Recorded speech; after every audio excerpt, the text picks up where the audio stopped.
Hello and welcome on this very busy Friday evening. Now share बाज़ार में कल शानदार तेज़ी देखने को मिली, लेकिन आज बाज़ार खुलते ही दबाव में आ गया।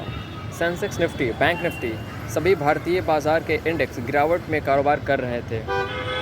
हालांकि 9:20 और के करीब के लमसम टाइम्स जोन में निफ्टी 30 अंक 25,836 टूटकर पर कारोबार कर रहा था, जबकि सेंसेक्स 150 अंकों की गिरावट के साथ 84,400 पर कारोबार कर रहा था।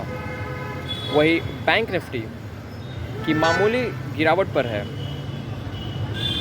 डिफेंस कंपनियों के शेयर में आज अच्छी तेज़ी देखी जा रही है, क्योंकि अमेरिका और रूस के बीच तनाव देखा जाने लगा है। अमेरिका द्वारा रूसी तेल कंपनियों पर प्रतिबंध लगाने के बाद पुतिन ने इस एक्शन को एक्ट ऑफ वॉर कहा है।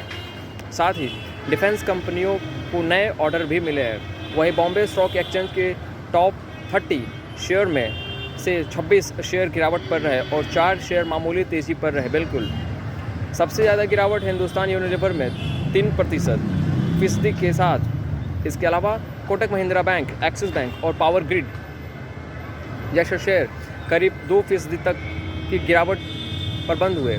धनतेरस, दिवाली पर शेयर बाजार में शानदार तेज़ी आई थी, जिसके कारण भारतीय स्टॉक मार्केट अब अपने ऑल टाइम हाई लेवल की काफ़ी करीब है। वही मार्केट 52 विक्स के हाई पर है। ऐसे में यहाँ से निवेशकों की मुनाफा वसूली आ रही है। निवेशक कुछ पैसे अपने घर भी ले जाना चाहते हैं।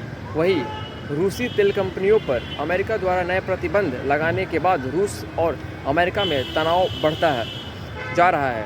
साथ ही ग्लोबल मार्केट में भी गिरावट है, जिसके कारण भारतीय शेयर बाजार दबाव में दिख रहा है। नाउ स्टॉक्स लाइक सिप्ला 3% से ज़्यादा तक की गिरावट आई। इसके अलावा Vardhman textile, Colgate, actor, Ramco cement के शेयर में भी 2% तक गिरावट देखने को मिली है। HSBC, डॉलर इंडिया और गोदरेज के शेयर 1.50 आधा प्रतिशत गिरावट के साथ बंद हुई।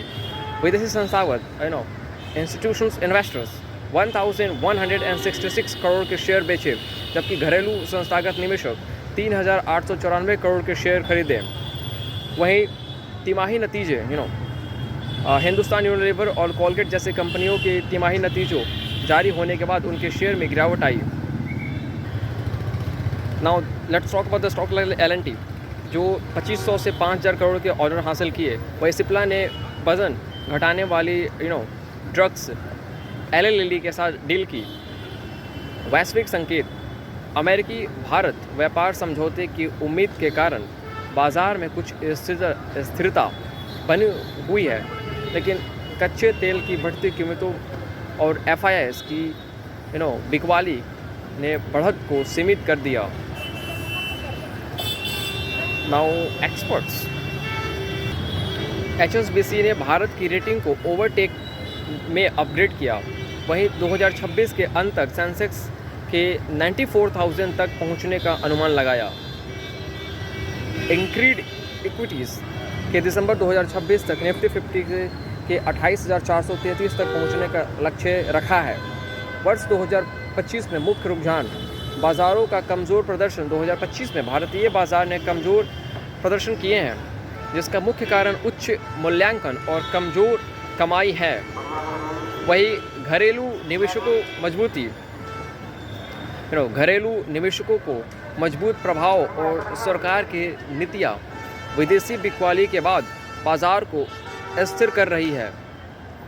उभरते क्षेत्र, नाव प्रौद्योगिकी, फिनटेक, हरित ऊर्जा और फार्मा जैसा क्षेत्र 2025 में उच्च रिटर्न की संभावना रखते हैं।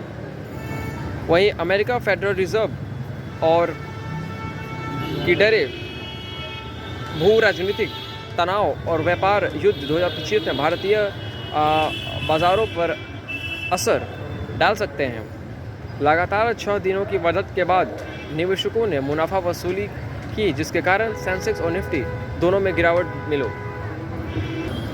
वर्ष 2025 में कमज़ोर प्रदर्शन 2025 से अब तक भारतीय बाज़ारों का प्रदर्शन कमज़ोर रहा, लेकिन क्वार्टर 1 FY26 में कमाई के आधार की सुधार की उम्मीद है।